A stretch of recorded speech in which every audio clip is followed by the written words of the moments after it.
Party इस चुनाव के जरिए जनता के बीच अपनी पकड़ को मजबूत करने की कोशिश में भी है। इनेलो ने भी इस बार चुनावी मैदान में पूरी ताकत के साथ उतरने का ऐलान किया है। पार्टी ने यह साफ कर दिया है कि वो अपने सिंबल पर चुनाव लड़ेगी। वहीं आम आदमी पार्टी ने भी सिंबल पर चुनाव लड़ने का ऐलान किया है। तो आज हम इसी मुद्दे पर चर्चा करेंगे, लेकिन उसके पहले कुछ सवाल हैं।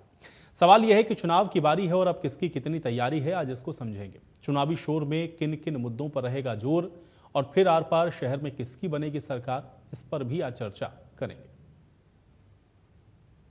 इस बार ये 3 म्युनिसिपल कॉरपोरेशन में चुनाव होंगे, अंबाला, सोनीपत और पंचकुला। म्युनिसिपल काउंसिल रेवाड़ी का चुनाव होगा और म्युनिसिपल कमेटी दारूहेड़ा, उकलाना और सांपला का होगा। उसके साथ टोहाना, झज्जर, राजौंद, कनीना, तराउडी और सधोरा में बाई इलेक्शन होंगे वार्ड्स के। हम लोग इस बार पंचायती राज के जो हमारे बाई इलेक्शंस है वो भी इसके साथ ही कर रहे हैं ताकि दोनों इकट्ठे हो जाएं।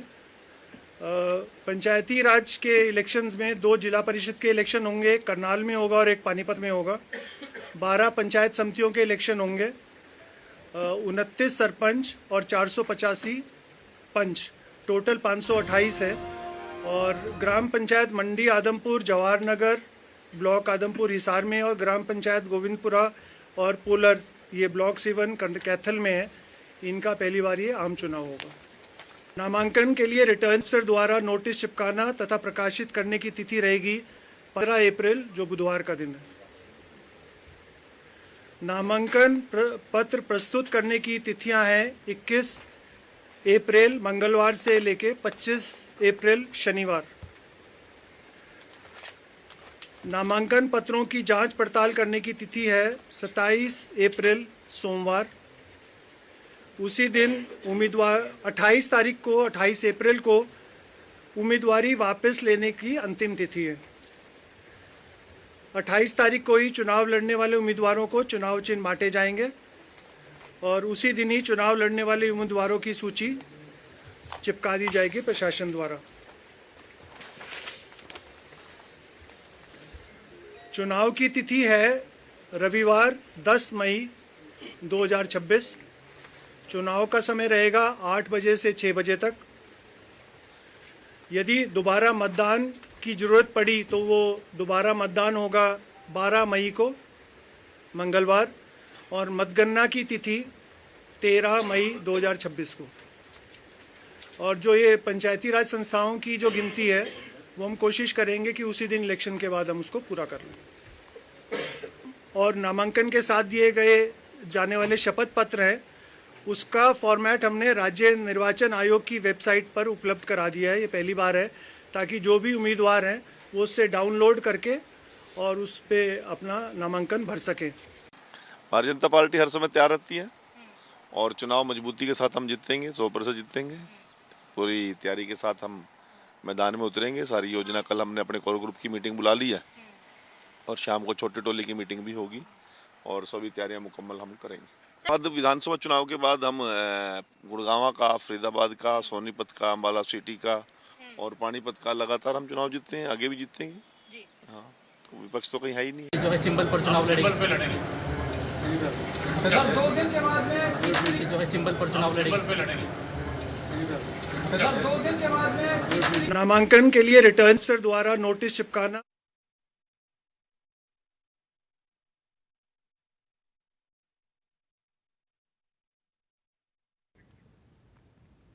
तो एक बार चुनाव का शेड्यूल आपको बता देते हैं। देखिए, 21 से 25 अप्रैल तक नामांकन है। स्कूटनी 27 अप्रैल को, नाम वापसी के लिए 28 अप्रैल की तारीख निर्धारित की गई है। चुनाव चिन्ह का आवंटन भी 28 अप्रैल को ही हो जाएगा।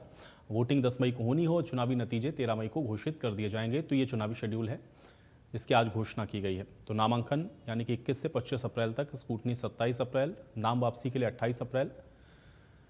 अब चुनाव का ऐलान हो चुका है, तो इसलिए स्थानीय निकाय चुनावों को लेकर के जो तैयारियां हैं वो भी शुरू हो गई हैं। तो 10 मई को वोटिंग होनी है, 13 मई को नतीजे घोषित किए जाएंगे। पंचकुला, सोनीपत और अंबाला ये नगर निगम के चुनाव हैं और रेवाड़ी नगर परिषद के लिए 10 मई को वोटिंग होगी। तो वोटिंग 10 मई को एक साथ ही होगी इन सभी जगहों के लिए। दारूहेड़ा, उकलाना, सांपला, यहाँ पर भी नगर पालिका के लिए वोटिंग 10 मई को ही होनी है। 13 तारीख को जो चुनावी नतीजे हैं वो एक साथ घोषित होंगे। इस बीच पंचायती राज उपचुनाव का ऐलान भी किया गया है और ये भी साथ में ही आपको बता दें कि पंचायती राज का जो उपचुनाव है वो भी होगा और इसके लिए 29 सरपंच 485 पंच पद के लिए भी उपचुनाव 10 तारीख को ही किया जाएगा। 2 पंचायत समिति भी हैं और 2 जिला परिषद के सदस्य हैं जिनका चुनाव भी इसी बीच होगा, यानी कि 10 तारीख को इसके लिए भी जो वोट है वो किया जाएगा। तो 21 से 25 अप्रैल तक नामांकन दाखिल कर सकते हैं, ये चुनावी शेड्यूल है। नामांकन पत्रों की जो जांच है वो 27 अप्रैल को होगी और फिर 28 अप्रैल को नामांकन वापसी की तारीख है और 28 अप्रैल को ही चुनाव चिन्ह को भी अलॉट किया जाएगा।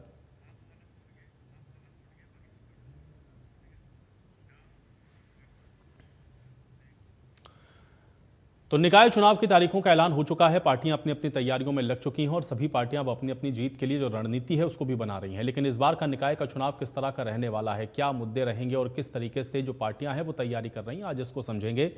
सभी मेहमान हैं मेरे साथ, उनका परिचय करवाते हैं, उसके बाद आज की इस चर्चा की शुरुआत करेंगे। रविंद्र सांगवान जी हमारे साथ जुड़ रहे हैं, भारतीय जनता पार्टी के प्रवक्ता हैं। रविंद्र सांगवान जी स्वागत है आपका। सुमित गौड़ जी हमारे साथ हैं, कांग्रेस पार्टी के प्रवक्ता हैं। सुमित गौड़ जी आपका स्वागत है।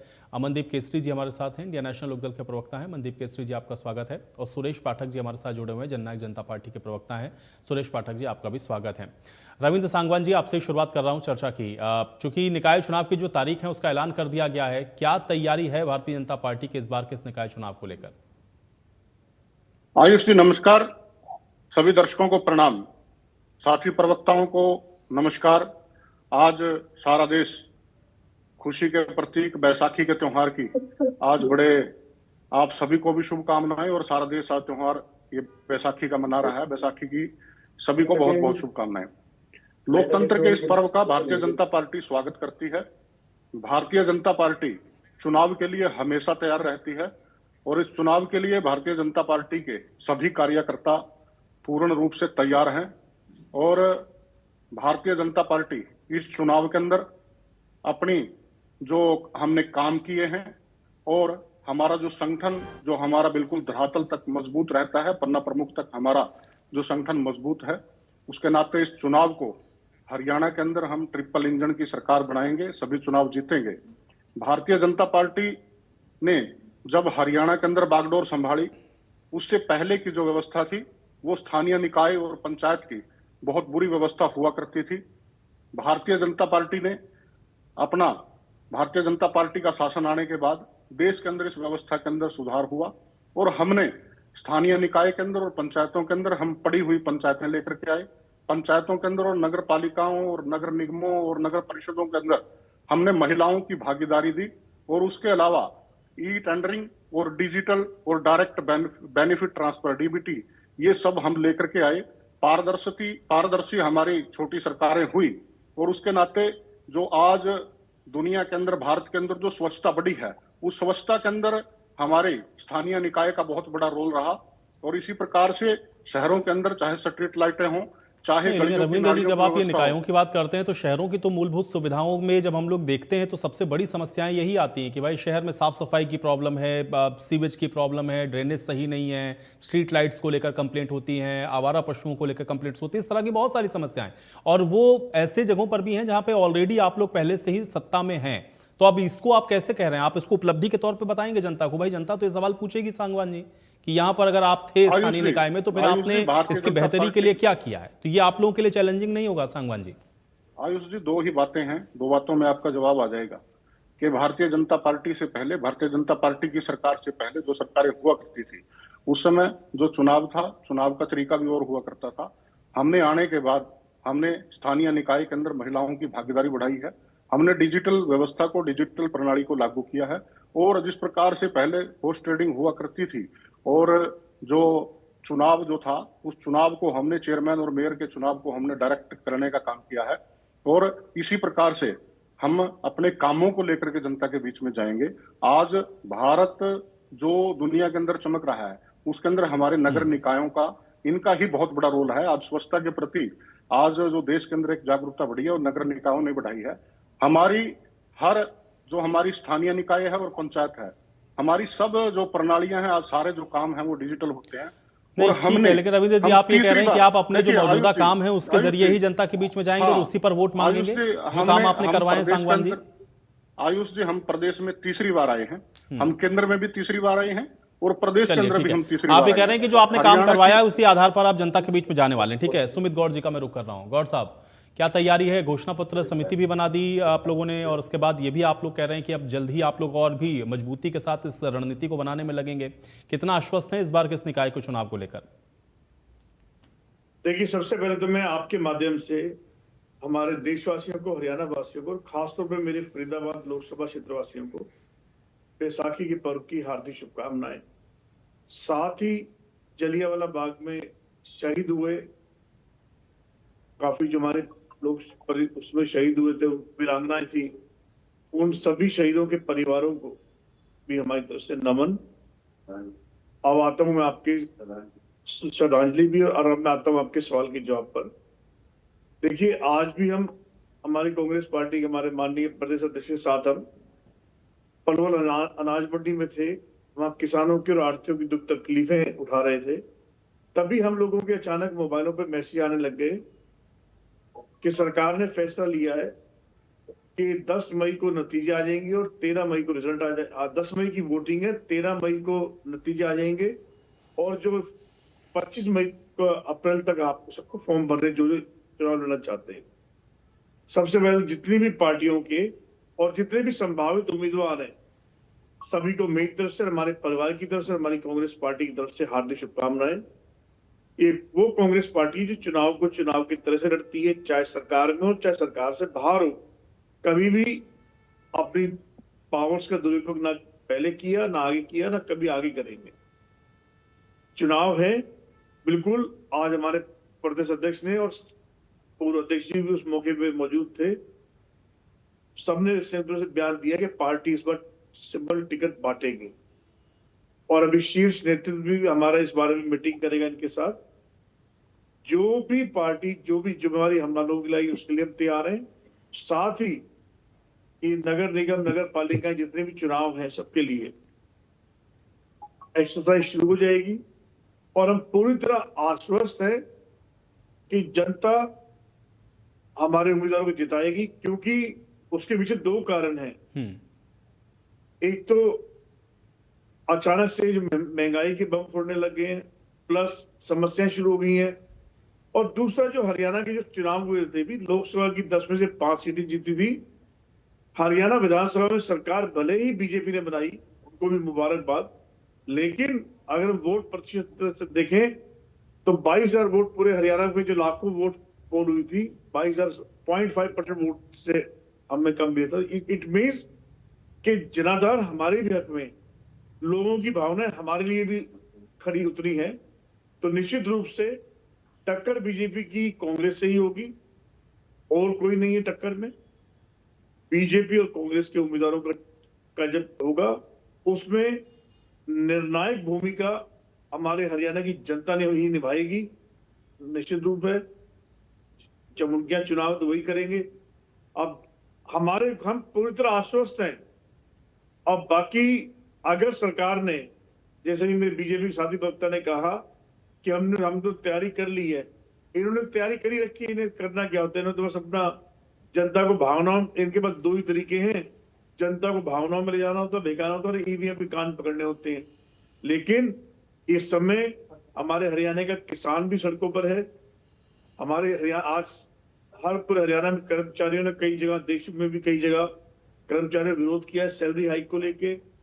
मंडी में आड़ती परेशान है, हर वर्ग परेशान है। तो हमें उम्मीद है कि हम बेहतर प्रदर्शन करेंगे और अपनी उपस्थिति दर्ज कराएंगे, और अधिकतर जगहों पर हमारी जीत होगी। चलिए ठीक है, नरेश जी भी मेरे साथ जुड़ गए, आम आदमी पार्टी के प्रवक्ता हैं। नरेश जी, आपका भी स्वागत है, लेकिन उसके पहले अमनदीप जी मैं आपका रुक कर रहा हूँ। अमनदीप जी, सिंबल पर चुनाव लड़ने वाले हैं इस बार इंडियन नेशनल लोकदल, किस तरह से देखते हैं और कितनी तैयारी है इस निकाय के चुनावों को लेकर, कितना आश्वस्त हैं?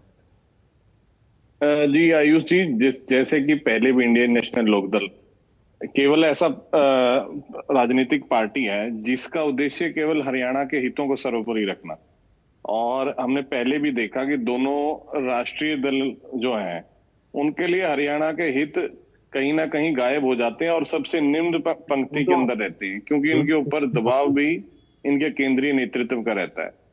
और इंडियन नेशनल लोकदल पहले की तरह हर चुनाव, चाहे वो पंचायती राज के चुनाव हो, नगर निकाय निगम के चुनाव हो, हमारा कार्यकर्ता, हमारा संगठन सबसे मजबूत है और पहले की तरह हम बिल्कुल बड़ी मजबूती से चुनाव लड़ेंगे। और इस बार हम नगर निकाय निगमों के चुनाव सिंबल पर लड़ेंगे। हमारी पार्टी का ये फैसला, और कल जैसे आज चुनाव जो है घोषित हुए हैं, कल ही हिसार में हमारी पार्टी की महत्वपूर्ण बैठक है। सभी जो मुख्य हमारे पार्टी के प्रकोष्ठ हैं, पीएसी की बैठक है और सभी नगर निकायों के जो जितने भी हमारे प्रकोष्ठ बने हुए हैं उनकी बैठक कल बुला ली गई है हिसार के अंदर। और वहां पर हम यही फैसला लेगी हमारी पार्टी की आगामी चुनाव किस प्रकार से लड़ा जाए, हम उसके अंदर रणनीति बनाएंगे। और ये तो सर्वविदित है, आपके सामने है कि हरियाणा प्रदेश के अंदर जो निकायों की हालत है, जो नगर निगमों की हालत है, किस प्रकार से भारतीय जनता पार्टी ने एक बड़ा भ्रष्टाचार का बड़ा अड्डा बनाया हुआ है। हमने देश में सुना था कि सबसे बुरा घोटाला चारा घोटाला हुआ, लेकिन हरियाणा प्रदेश के नगर निगमों के अंदर, निकायों के अंदर इन्होंने कूड़ा घोटाला कर करके दिखाया। आपकी मीडिया के साथियों ने उस कूड़े घोटाले को बराबर उजागर भी किया कि किस प्रकार से एक पूजा कंसल्टेशन कंपनी, जो भूपेंद्र सिंह हुड्डा की खास आदमी की कंपनी बनाई हुई है और भूपेंद्र सिंह हुड्डा के समय बनाई हुई है, वो किस प्रकार से पूरे प्रदेश के अंदर कूड़ा उठाने का ठेका लेती है। और कूड़ा उठाने की बजाय पूरा प्रदेश, जो भारत सरकार का स्वच्छता सर्वेक्षण सर्वे होता है, उसके अंदर जो हमारे निकाय निगम पहले अच्छा परफॉर्म करते थे भारतीय जनता पार्टी की सरकार से पहले, आज वो सबसे आखिरी रैंकिंग में आते हैं। ये सर्वे भी भारतीय जनता पार्टी की केंद्र की सरकार द्वारा कराया जाता है। उसके अंदर हरियाणा के निगमों का बहुत बुरी हालत है। हम जहां पर मिलेनियम सिटी गुड़गांव को बनाना चाहते थे, जहां चौधरी ओम प्रकाश चौटाला ने एक मजबूत दिशा निर्देश के साथ, एक सोच के साथ, दूरगामी सोच के साथ उसकी नींव रखी थी, आज गुड़गांव के हालात क्या हैं वो आप देख सकते हैं। क्या वहां पर मूलभूत सुविधाएं निगम द्वारा दी जा रही है? नहीं दी जा रही। लेकिन निगमों के अंदर जो घोटाले होते हैं करोड़ों रुपए के, जहां पर फरीदाबाद में लाइट घोटाला हो गया और अंबाला शहर के अंदर तो चौक घोटाला, मतलब जितने भी पैसा निगमों के अंदर आता है और वो उसकी बंदरबाट भारतीय जनता पार्टी के नेताओं द्वारा की जाती है और बहुत ही बुरी हालत है। और न केवल घोटालों से परेशान है जनता, मूलभूत सुविधाओं से बहुत दूर है। प्रॉपर्टी आईडी में उलझा के रख दी है, जिनके नंबर जो ऑलरेडी अप्रूव्ड थे, उन प्रॉपर्टी आईडियों को बार बार जनता को परेशान किया जाता है और उनको मजबूर होकर के उनसे पैसे ऐंठे जाते हैं। जहां तो आदमी कोई रिश्वत दे दे 2-4 हजार रुपए तो उसकी सारी प्रॉपर्टी क्लियर हो जाती है, वरना ये कहते हैं कि ये तो आपकी फाइल पंचकुला से पास होगी, उन्हीं को समर्थन दोगे या अपने खड़े करोगे? इस प्रकार से जो भारतीय जनता पार्टी का कुप्रबंधन है नगर निगमों के अंदर, और हमने पहले भी देखा, ये इतिहास में पहली बार हुआ कि भारतीय जनता पार्टी की सरकार है, मनोहर लाल जी पहले मुख्यमंत्री थे, अब वो जो अर्बन डेवलपमेंट मिनिस्टर हैं, जो शहरी विभाग है उसके मिनिस्टर भी हैं, लेकिन लोगों के खिलाफ, लोगों में भारतीय जनता पार्टी के खिलाफ इतना गुस्सा है कि सोनीपत नगर निगम को हरवाया भाजपा के खिलाफ, अंबाला नगर निगम को, और वहां पर जो विधायक और मंत्री थे वो भाजपा के थे। लेकिन आपने देखा कि लोगों ने इतना जो है विरोध था लोगों का कि भारतीय जनता पार्टी की प्रदेश और देश में सरकार होने के बावजूद नगर निकायों में बुरी तरह से इनको हराया। तो ये चीज दर्शाती है कि ठीक है, लेकिन अमनदीप जी, इस बार सिंबल पर लड़ने के पीछे की स्ट्रेटेजी क्या है? सिंबल पर इंडियन नेशनल लोकदल चुनाव क्यों लड़ रही है इस बार? नहीं, सिंबल क्योंकि इंडियन नेशनल लोकदल एक राजनीतिक पार्टी है और हम पहले भी चुनाव लड़ते आए हैं, और इस बार हम जो है, अगर ये नगर निगम निकाय के चुनाव हैं और हम धरातल पर जाकर के, अपने सिंबल पर जाकर के मजबूती से चुनाव लड़ेंगे और भारतीय जनता पार्टी की और कांग्रेस की दोनों विफलताओं को मिल जाएंगे सारी जगह खड़े होने के लिए।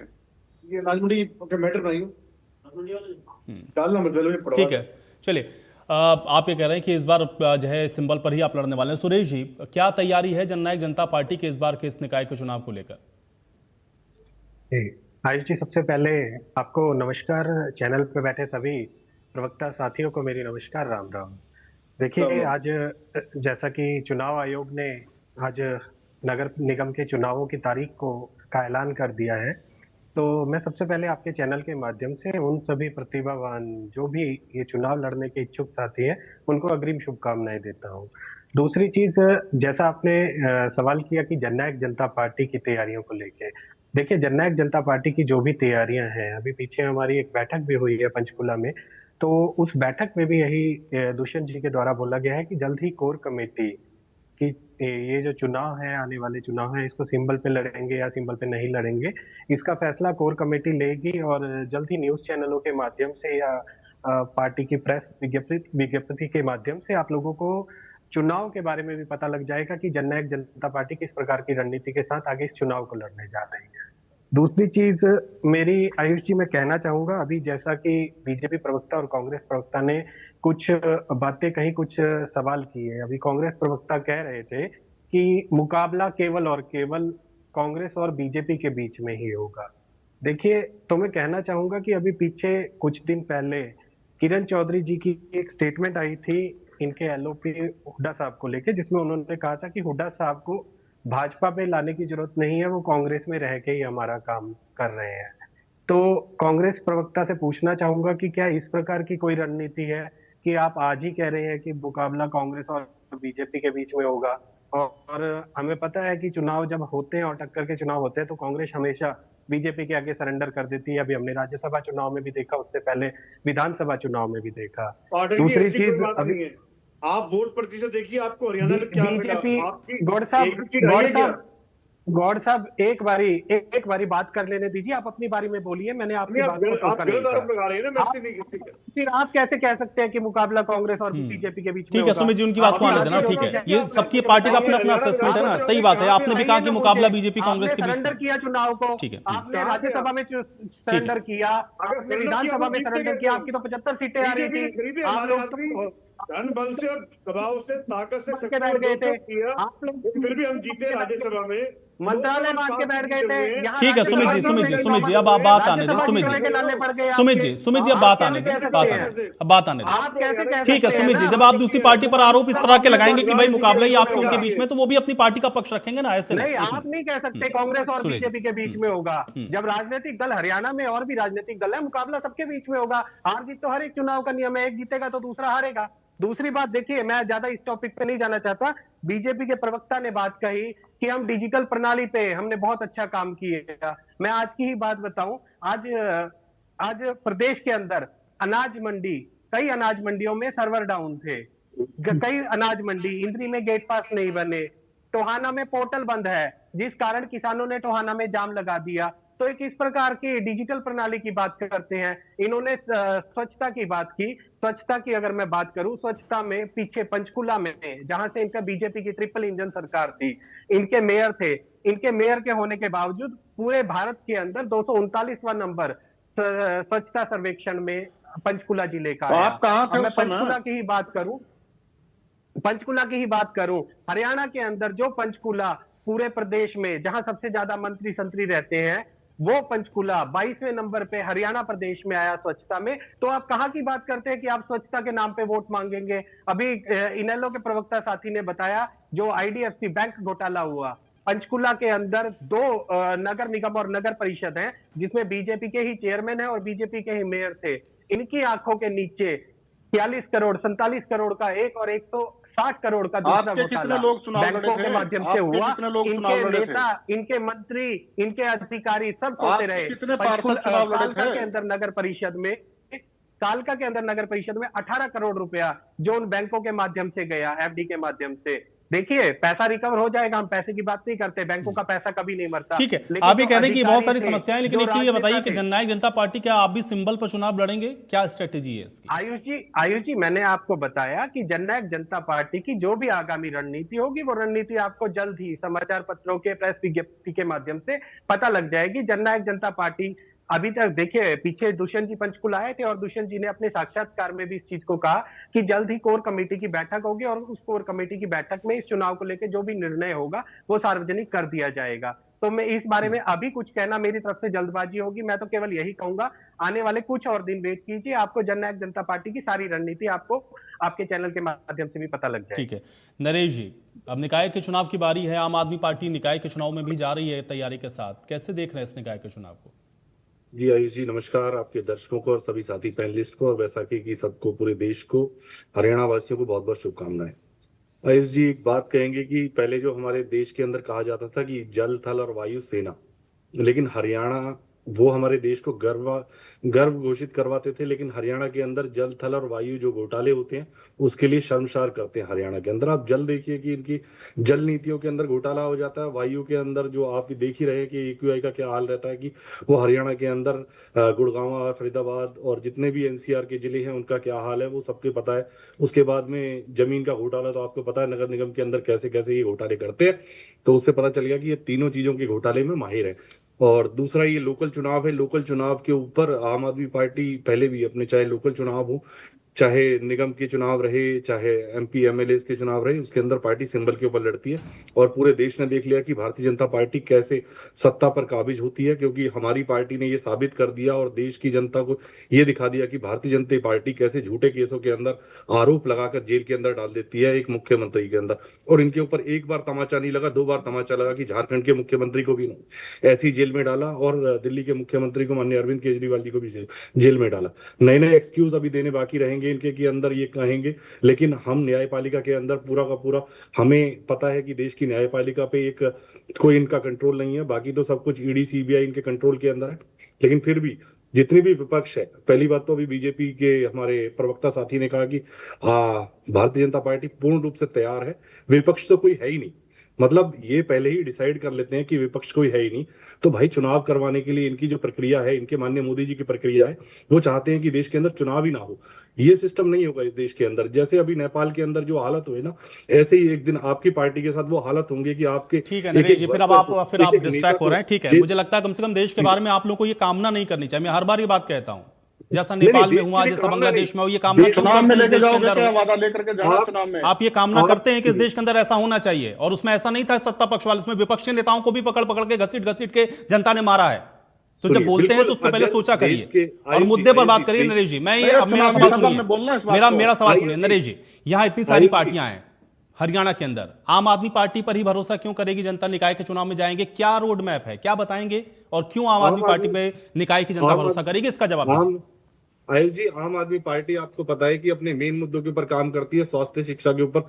हमारा एक ही विजन है, देश के लिए, प्रदेश के लिए हम अपनी स्वास्थ्य सेवाओं को सुधारें, शिक्षित करें, जो हमारी आने वाली जनरेशन है उनके लिए काम करें, रोजगार के लिए काम करें। इन्हीं मुद्दों को लेके हम जो सफाई के लिए जो भी है, आपने देखा कि दिल्ली के अंदर हमने बहुत नीतियों को मैं ये कहता हूँ कि 100% तो कभी नहीं हो सकता, लेकिन 60-70% हमने काम करने का काम किया और पूरे देश ने जाना। और अरविंद केजरीवाल जी की नीतियों को लेके पूरा देश जानता है, उन नीतियों को लेके। और माननीय सुशील गुप्ता जी, मेरा सवाल ये ना कि आम आदमी पार्टी, आपने निकाय के चुनाव इसके पहले भी आप लोग अटेम्प्ट कर चुके हैं, आप विधानसभा के भी चुनाव लड़े, आपने लोकसभा का भी चुनाव लड़ा, लेकिन जनता हरियाणा की आम आदमी पार्टी पे भरोसा नहीं करती कम से कम। तो इस बार कैसे आश्वस्त हैं आप, मैं ये जानना चाहता हूं। देखिए, हम जनता के बीच में, हमारी नीतियां सब कुछ पता है, पूरे देश को पता है, और हरियाणा के लोकल चुनाव के अंदर भी उन्हीं नीतियों को लेके जाएंगे। जनता के हक के अंदर जनता डिसाइड करते हैं कि क्या करना है, लेकिन हम अपनी नीतियों को, और जनता ऐसा नहीं है कि जनता को जो बहकावे में भारतीय जनता पार्टी पहले जो राजनीति के अंदर जो ये षड्यंत्र खेलती है, उन चीजों को उजागर करेंगे और देश जान रहा है उसके लिए, और हम बहुत मजबूती से चुनाव लड़ेंगे। ठीक है रविंद्र जी, जब आप ट्रिपल इंजन सरकार की बात करते हैं तो ऐसा तो है नहीं कि कुछ नया आप बताने वाले हैं जनता को। भाई ट्रिपल इंजन की सरकार तो आप लोग इतने दिनों से चला ही रहे हैं, लेकिन अगर उसके बावजूद भी सीवर की समस्या हो, ड्रेनेज की समस्या हो, स्ट्रीट लाइट की समस्या हो, आवारा पशुओं की समस्या हो, सड़कों की समस्या हो, स्ट्रीट लाइट की समस्या हो, तो जनता आपसे ये सवाल पूछेगी ना कि फिर भाई इस बार मौका आपको दोबारा हम क्यों दे दें? क्या जवाब आयुष जी, जो मेरे सभी साथी प्रवक्ताओं ने बताया, एक बार तो देखिए कि सिर्फ कांग्रेस को छोड़ करके बाकी के जो दल हैं वो अभी तक ये नहीं डिसाइड कर पाए कि वो क्या करेंगे, किस तरीके से चुनाव लड़ेंगे, सिंबल पे लड़ेंगे या नहीं लड़ेंगे। और कांग्रेस भी जो है आज गुटों के अंदर बंटी हुई है। कांग्रेस के अंदर भी आज एक कांग्रेस नहीं है, कहीं छोटा कांग्रेस है, तो डिसाइड कर लिया, तो कह रहे हैं भाई सिंबल पर जाएंगे। कहीं पे इनेलो ने बता दिया कि वो सिंबल पर जा रहे हैं, ऐसा नहीं। इनेलो ना आज तक सिंबल पे लड़ी है, ना लड़ पाएगी। वो जो अगर कहीं पर सिंबल देगी भी तो जहां पर चुनाव में पहले से खड़े हुए जो जिनकी तैयारी की होगी उन लोगों को सिंबल देने का काम करेंगे, ना इनेलो का शहरों के कुछ स्थानीय निकाय के अंदर कुछ है। और दूसरी बात रही ये है कि भारतीय जनता पार्टी की तीसरी बार देश के अंदर सरकार बनी है, भारतीय जनता पार्टी की तीसरी बार प्रदेश के अंदर सरकार बनी है। हमने काम किया है, काम के दम के ऊपर ही हम हरियाणा के अंदर तीसरी बार हमने अपनी सरकार बनाई है। और दूसरी बात यह है कि इनके समय के अंदर जो दुर्गति पंचायतों की और स्थानीय निकाय की हुआ करती थी, हमने व्यवस्था परिवर्तन किया है। हमने व्यवस्था परिवर्तन के नाते हमने महिलाओं की भागीदारी बढ़ाई है। हम पढ़े लिखे लोगों को पंचायतों के अंदर और स्थानीय निकाय के अंदर लेकर के आए हैं। और आज तमाम प्रकार की जो व्यवस्थाएं, जिस प्रकार की डिजिटल व्यवस्थाएं हैं और जो सफाई की व्यवस्थाएं हैं, नहीं तो पहले क्या होता था कि एक पार्षद को ग्रांट लेने के लिए किसी विधायक या मंत्री के पीछे 2-2 लाख रुपए की, 3-3 लाख रुपए की ग्रांट लेने के लिए उसके पीछे फिरना पड़ा करता था। ये सारी की सारी व्यवस्था परिवर्तन भारतीय जनता पार्टी ने की है। भारतीय जनता पार्टी का कार्यकर्ता तैयार है, भारतीय जनता पार्टी के नेता तैयार हैं। हमारी सभी बैठकें और हमारी सारी पूर्ण रूप से तैयारी हो चुकी है। हमारे प्रत्याशी अपने फील्ड के अंदर जाकर के अपने काम कर रहे हैं और भारतीय जनता पार्टी लेकिन रविंद्र जी, इससे संबंधित सवाल मेरा यही है ना, क्योंकि निकायों के अंदर, ज्यादातर निकायों के अंदर आप लोग ही काबिज है ना भाई। मुझे एक बात बताइए ना, स्वच्छता की रैंकिंग में हरियाणा का कोई भी एक शहर ऐसा क्यों नहीं है जो उच्च पायदान पे पहुंच गया हो? इसका क्या जवाब है? और जिम्मेदारी तो फिर इसकी आपकी ही है ना। देखिए, भारतीय जनता पार्टी की जो स्थानीय निकाय की व्यवस्था है, दूसरे प्रदेशों के अंदर ऐसी व्यवस्था नहीं है। आज भारतीय जनता पार्टी ने पंचायतों को और स्थायी निकायों के अंदर जो व्यवस्था परिवर्तन किया है, आज वो देश के अंदर रोल मॉडल है। आज हमारे पास पढ़ी लिखी पंचायतें हैं। आज हमारी सारी जो हमारी स्थानीय निकाय की जो प्रणाली है, उसके अंदर चाहे कोई सर्टिफिकेट लेने की प्रणाली है, चाहे कोई पेमेंट की प्रणाली है, हमारी सारी ऑनलाइन व्यवस्थाएं हैं। और ऐसी बात नहीं है, स्वच्छता के अंदर देश जो है दुनिया के अंदर आगे बढ़ रहा है। माननीय प्रधानमंत्री जी के तो सोनीपत इंदौर क्यों नहीं बन सकता? मेरा सवाल ये था ना उन्होंने जो स्वच्छता रविंद्र जी, मेरा सवाल ये है कि सोनीपत सोनीपत इंदौर क्यों नहीं बन सकता? सोनीपत इंदौर क्यों नहीं बन सकता? सोनीपत इंदौर भी बनेगा, सारा हरियाणा बनेगा। सारे हरियाणा का जो स्थानीय निकाय के अंदर भारतीय जनता पार्टी का कमल का फूल जो चुन करके आएगा। और ये लोग तो अभी डिसाइड नहीं कर पा रहे हैं कि ये क्या करेंगे। कांग्रेस गुटों के अंदर बंटी हुई है, कांग्रेस कहीं पर भी एक नहीं हो सकती। आज कांग्रेस के एक क्षेत्र के अंदर कहीं पर कुमारी शैलजा खड़ी हैं, दूसरी तरफ रणदीप सुरजेवाला खड़े हैं, तीसरी तरफ ब्रिजेंद्र और वीरेंद्र की जो है पदयात्रा चली हुई है, कहीं पर कैप्टन अजय यादव खड़े हैं, कहीं पर भूपेंद्र हुड्डा तो खड़े आप ये हैं। मान रहे हैं कि कांग्रेस की ये जो खामियां हैं, ये जो कमियां हैं रविंद्र जी, इस वजह से आप जीतेंगे? आप काम के दम पे नहीं जीतने वाले। हम काम के दम पे जा रहे हैं। मैंने सबसे तो फिर काम की बात करिए। फिर मैं आपसे पूछ रहा हूं, मुझे एक शहर, अच्छा एक शहर बताइए प्रदेश के अंदर, रविंद्र जी एक बता दीजिए, ये जो 3 निगम है इनमें से ही कोई बता दीजिए जिसको आप कहें कि ये रोल मॉडल है। कोई दिक्कत नहीं है। पंचकुला हमारी जो स्थानीय निकाय की टीम है बहुत अच्छा काम कर रही है। सोनीपत के अंदर भी कोई दिक्कत नहीं है। अम्बाड़ा के अंदर भी हमारी कोई दिक्कत नहीं है। और देखिए इनके समय के अंदर आप काम के जरिए ही जाइएगा, बस उस समय काम बताइएगा जाकर के, जनता आपको वोट करेगी। हम लोग भी यहीं बैठेंगे 13 तारीख को फिर से, ठीक है गौड़ साहब? 13 तारीख को कमल का फूल करके आएगा। गौड़ साहब, ये जो बात आपने सुमित गौड़ जी कही कि भाई मुकाबला तो बीजेपी और कांग्रेस के बीच में ही है, इस पर आपत्ति है भाई कि ऐसा क्यों कह रहे हैं कि केवल बीजेपी कांग्रेस ही है?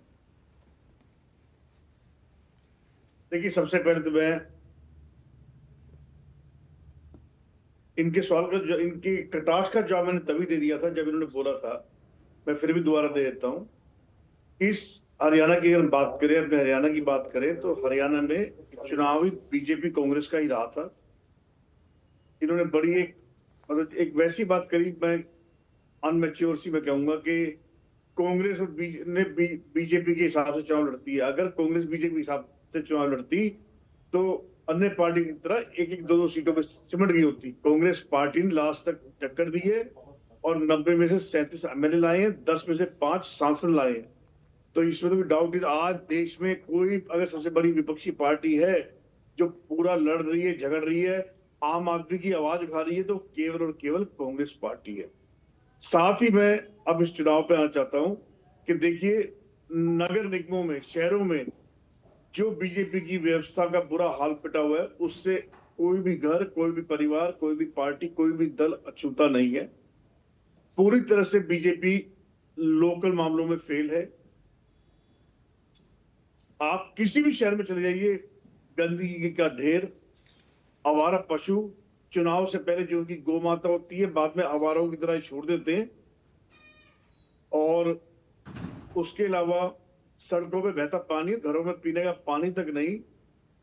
अगर मैं बात करूं फरीदाबाद की, तो अकेले फरीदाबाद में स्मार्ट सिटी के नाम पे हजारों करोड़ रुपए इनके नेता डकार गए, इनके नगर निगम के अधिकारी डकार गए, जिसका 300 करोड़ के 500 करोड़ के कई घोटाले खोले भी हमारे पूर्व विधायक नीरज शर्मा ने। और अकेले फरीदाबाद नगर निगम की घोटालों की बात करें तो 1000 करोड़ से ऊपर बैठेगा। तो ऐसे ही ये जितनी भी जगह चुनाव होने जा रहे हैं, सोनीपत, अंबाला, सब तरफ वहां पर इनका बंटाधार है। इनको जनता नाकुच नहीं चबाएगी, वो बात अलग है। ये इतना आसान ना समझे इस गेम को, इस चुनाव को, क्योंकि लोकसभा और विधानसभा चुनाव एक बड़ा चुनाव होता है। उसको आप जाति धर्मों में बांट के, हिंदू मुसलमान करके, राम मंदिर करके, गौ माता करके, जाट नॉन जाट करके आप वोट इधर उधर राइट लेफ्ट करा सकते हैं, धन बल का उपयोग करके, ईवीएम का उपयोग करके। लेकिन असली परीक्षा इनकी अब है, वो इनको भी पता है अच्छी तरह, बीजेपी वालों को, क्योंकि इसमें डायरेक्ट लोगों का जो रोष है, जो गुस्सा निकलता है। और ये बड़े इनके बीजेपी के नेता बड़े चौड़े होकर कहते हैं हमारे फरीदाबाद में और कई जिलों में कि ये तो ट्रिपल इंजन की सरकार है। ट्रिपल इंजन की सरकार को भी फेल होता दिखा देंगे हम आपको। या तो इनके प्रवक्ता ये बोले, दावे से बोले कि हम सभी की सभी सीटें जीतेंगे और सभी की सभी चुनाव जीतेंगे। ऐसा कहने की सभी की सभी जीतेंगे। और पूरी तरह ये लोग आम सूरत देने में फेल हैं। और यहाँ पे हम बजाय इसके कि हम कांग्रेस, बीजेपी, इनेलो, आप पार्टी इनकी बात ना करके एक जनरल बात करें, तो आज आप प्रोफेसर इस बात सहमत हैं कि स्थानीय मुद्दों पर बीजेपी के नेता सुविधाएं उपलब्ध कराने में पूरी तरह फेल है, 100% फेल है। ठीक है, और आप ये कह रहे हैं कि ये एक बड़ा आधार बनेगा सुमित जी, इसलिए आप अपनी जीत को लेकर आश्वस्त हैं। अमनदीप जी, भाई ये मुकाबले वाली बात तो ये हो रही कि खाली बीजेपी कांग्रेस के बीच में ये वर्सेस बीजेपी वर्सेस कांग्रेस है। अमनदीप जी नहीं, देखिए मेरे साथी जो भाई हैं वो जो है हाल ही में हुए, मैंने फिर से गिनवाए थे, नगर निगम निकाय के चुनाव हैं, उनके डाटा को वो भूल जाते हैं। अंबाला नगर निगम के अंदर भारतीय जनता पार्टी को बुरी तरह से हराया। ना वो कांग्रेस की प्रत्याशी थी, वो आजाद एक अलग पार्टी की प्रत्याशी थी। सोनीपत में भी ऐसा हुआ, इस्माइलाबाद की निकाय चुनाव में हुआ, बराड़ा में अभी चुनाव हुए थे। अब जब इन्होंने तीसरी बार हरियाणा प्रदेश के अंदर सरकार बनाई है, रविंद्र जी मेरे बड़े भाई बहुत अच्छे से जानते होंगे, और तो बराड़ा के अंदर जहां पर तीसरी बार सरकार केंद्र में बनाने के बाद, प्रदेश में बनाने के बाद, और ऐसे अनेकों नगर निगम के चुनाव है जहां पर भारतीय जनता पार्टी को लोग नहीं चाहते हैं, और उसका एक बहुत बड़ा कारण है, मैंने बताया। और अम्बाड़ा की अभी ये बात कर रहे हैं, ये कह रहे हैं कि कैंडिडेट हमें नहीं मिलेंगे। ये इनको खुद कैंडिडेट नहीं मिल रहे। इन्होंने ओपन सीट को और अपनी राजनीतिक जो है महत्वाकांक्षा को बढ़ावा देते हुए अपनी ही कैंडिडेट के खिलाफ जो है बीसी बी का जो आरक्षण कर दिया गया है। और बीसी बी में इन्होंने जो कैंडिडेट खड़ा किया है वो कल ही दूसरी पार्टी से आए, उसको भारतीय जनता पार्टी के प्राथमिक सदस्य भी नहीं है और अभी तक डिक्लेयर नहीं है। तो हालात भारतीय जनता पार्टी की खराब है, और वो इसलिए खराब है कि पिछले 15 साल से लोगों ने इनका कुशासन देखा। नगर निगमों के अंदर पर मनोहर लाल जी का एक वादा था प्रदेश को कि मुझे आप भी बार बार बताते हैं कि मुझे जो है बाढ़ प्रबंधन के लिए और नगर निगमों के अंदर जो पानी की जो ड्रेनेज है उसके लिए जाना जाएगा। आप देख लीजिए कि उसके लिए जानते तो क्या कि जो ऑलरेडी ड्रेनेज सिस्टम था प्रदेश के अंदर, उसका भट्ठा बैठ गया है मनोहर लाल जी के नेतृत्व में। चाहे अंबाला शहर हो, चाहे गुड़गांव हो, या कोई भी बड़ा शहर प्रदेश का, आज आधे घंटे की बारिश में क्या हालत होती है।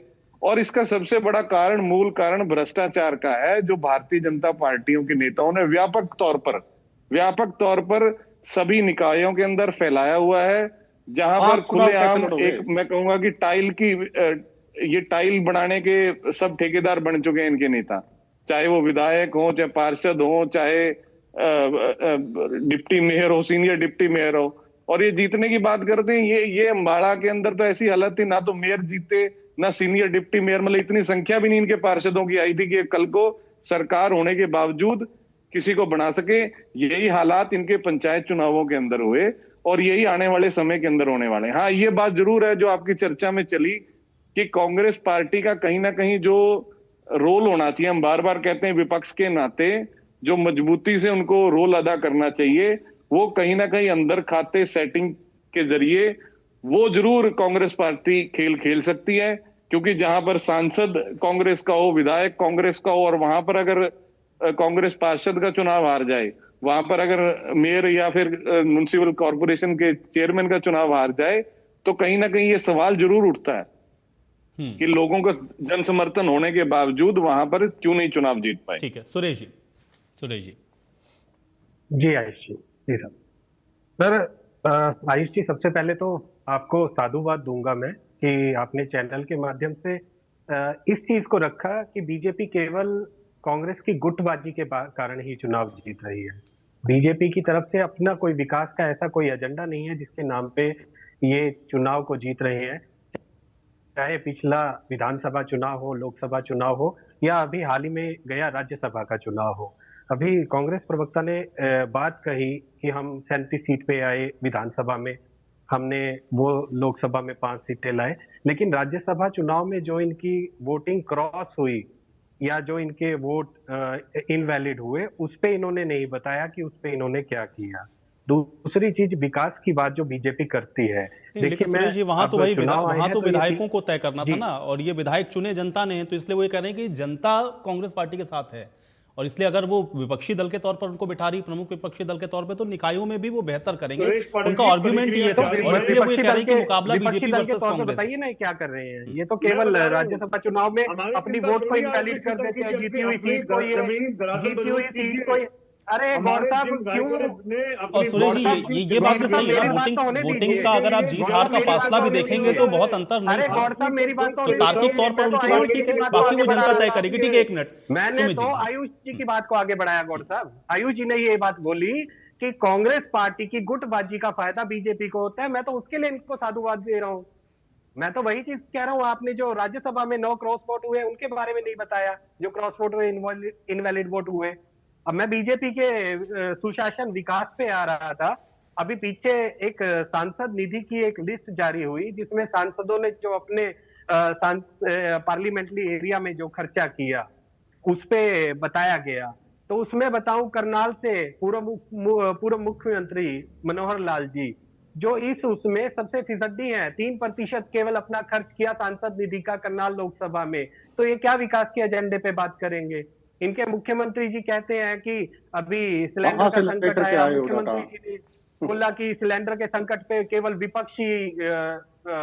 विपक्षी इस चीज को उड़ा रहा है कि सिलेंडर में संकट नहीं है, जबकि मैं अपनी विधानसभा में बात करूं, मोरनी में मिड डे मील का खाना बनना बंद हो गया था सिलेंडर की किल्लत के कारण। तो ये कौन से विकास की बात करते हैं? अभी मैंने स्वच्छता सर्वेक्षण का आपको बताया। आपको पता नहीं मिडिल ईस्ट के अंदर जहाँ चला हुआ था, इनके विधायक भी इनके थे, अब विधायक कांग्रेस के हैं, जहां पहले विधायक भी इनके थे, जहां पे मेयर भी इनके थे, जहां पे ज्यादातर इनके पार्षद थे। वो स्वच्छता सर्वेक्षण में हरियाणा में 22वें नंबर पे आया जिला। तो ये कहां से किस चीज की बात करते हैं? इन्होंने कौन सा विकास किया या ये किस विकास के नाम पे वोट मांगने जाएंगे?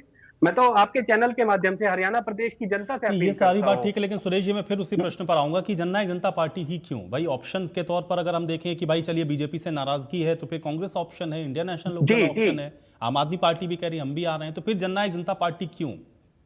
आयुष जी देखिए, अभी बीजेपी प्रवक्ता कह रहे थे कि चलिए सुरेश जी, मुझे लग रहा है कुछ तकनीकी समस्या, आपकी आवाज नहीं आ रही। पत्र का था जिस सभा में उसको पास कराने वाला काम दुष्यंत जी ने उप मुख्यमंत्री रहते किया।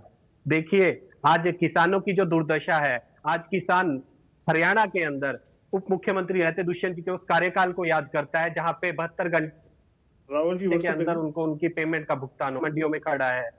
मैं वही बात कहूंगा, महिला सशक्तिकरण की अभी ये बात कर रहे थे। महिला सशक्तिकरण का जो काम हुआ वो दुष्यंत जी के कार्यकाल में डिप्टी सीएम रहते हुआ 33% साझे की सरकार थी भाई, ऐसा तो नहीं है कि सिर्फ आपका ही नेतृत्व था। नेतृत्व तो फिर उसमें आपको ये कहना पड़ेगा ना कि बीजेपी के साथ थे आप, सारा क्रेडिट नहीं मिलेगा ना, फिर जनता को आपको कन्विंस करना पड़ेगा। नरेश जी, अब ठीक है नरेश जी ब्लूप्रिंट क्या होगा आम आदमी पार्टी का भाई? क्योंकि इतनी पार्टियां हैं यहाँ पर और ऑलरेडी पहली जो यहाँ के जो पुरानी पार्टियां हैं जनता उसके ओर भी देखेगी। आम आदमी पार्टी क्यों भाई, क्या ब्लूप्रिंट है? आयुष जी, यही सवाल दिल्ली के अंदर भी हमसे पूछा गया था कि ये पार्टी जो है नई पार्टी है, इसका क्या वजूद है और पहले नंबर की पार्टी बनी। ठीक है, तो हरियाणा के अंदर भी जब हमारे विजन को देखा पार्टी के लोगों ने, देश के लोगों ने, हरियाणा के लोगों ने, तभी हमारे ऊपर विश्वास जताती है। पंजाब के अंदर भी हमें कोई नहीं पूछता था, लेकिन हमने वहां पे भी सरकार बनाई। ठीक है, अप डाउन लगा रहता है कि भारतीय जनता पार्टी का आपने देखा था कि हरियाणा का 15 साल पहले क्या हाल होता था। इनके भी पार्षद जो है, विधायक जो है, कहीं ना कहीं एक वोट्स, कितनी वोट्स आती थी वो परसेंटेज इनको भी मालूम है। और पहली बात, आपकी बात से पूर्ण रूप से सहमत हूं कि आपने जो इनसे सवाल पूछा भारतीय जनता पार्टी से कि आप ये देश के अंदर स्वच्छता अभियान के अंदर हरियाणा को कहां देखते हैं, उसका जवाब नहीं दे पाए भारतीय जनता पार्टी के प्रवक्ता। आपने पूछा कि कोई एक जिला बता दीजिए, क्योंकि ये कहते हैं ट्रिपल इंजन की सरकार, जहां जहां इनकी ट्रिपल इंजन की सरकार चल रही है तो कम से कम उनकी उपलब्धियां लेके चुनाव के अंदर जाए तो अच्छा रहेगा और बताएं कि एटलीस्ट आपने क्या किया। आप ये बताइए कि आपने जो, चाहे एक एग्जाम्पल ले लीजिए, फरीदाबाद हो गया, गुड़गांव हो गया, जो ये मेट्रो सिटीज बनाने का काम के ये कहते थे, उनके अंदर इतना बड़ा बड़ा घोटाला। मैं आपको एक एग्जाम्पल देता हूँ एक घोटाले का, जहां पे, क्योंकि फरीदाबाद के अंदर रहते हैं, केंद्रीय मंत्री के पास में स्मार्ट सिटी नाम की एक रोड बनाई गई, सिर्फ 2 किलोमीटर की रोड है, उसके अंदर